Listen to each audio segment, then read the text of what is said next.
Je l'ai dit plus tôt, rien dans ce texte n'a été envisagé pour remédier à la culture de l'impunité qui porte atteinte à l'image des forces de l'ordre et contribue à saper le lien de confiance nécessaire entre celles-ci et la population. Alors que nous débutons l'étude de ce titre 4 relatif aux forces de sécurité intérieure, nous nous devons de reconnaître la réalité que vivent certains de nos concitoyens au quotidien, malgré le peu d'enquêtes permettant de les documenter. Chiffre à l'appui, c'est celle du contrôle au faciès. Selon l'enquête publiée en 2017 par le défenseur des droits Jacques Toubon, on a 20 fois plus de chances d'être contrôlé quand on est jeune homme noir ou arabe en France.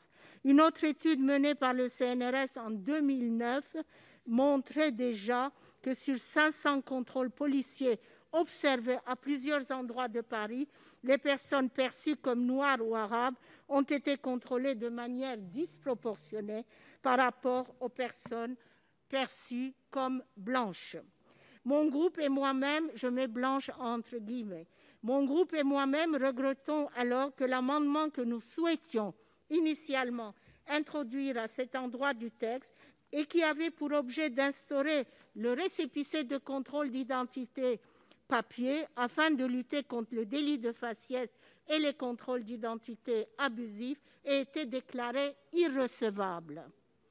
Nous avions d'ailleurs déjà présenté dès 2011 une PPL dans ce sens.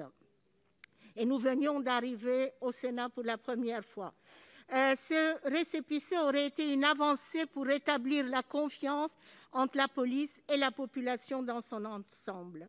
Nous nous étonnons qu'un texte qui prévoit tant de dispositions mettant en place plus de contrôle des citoyens à tous les niveaux ne puisse pas contenir en son sein un dispositif mettant en contrepartie des garde-fous à l'action parfois abusive des forces de l'ordre. Nous ne pouvons plus faire l'autruche face à ces abus. Je vous remercie.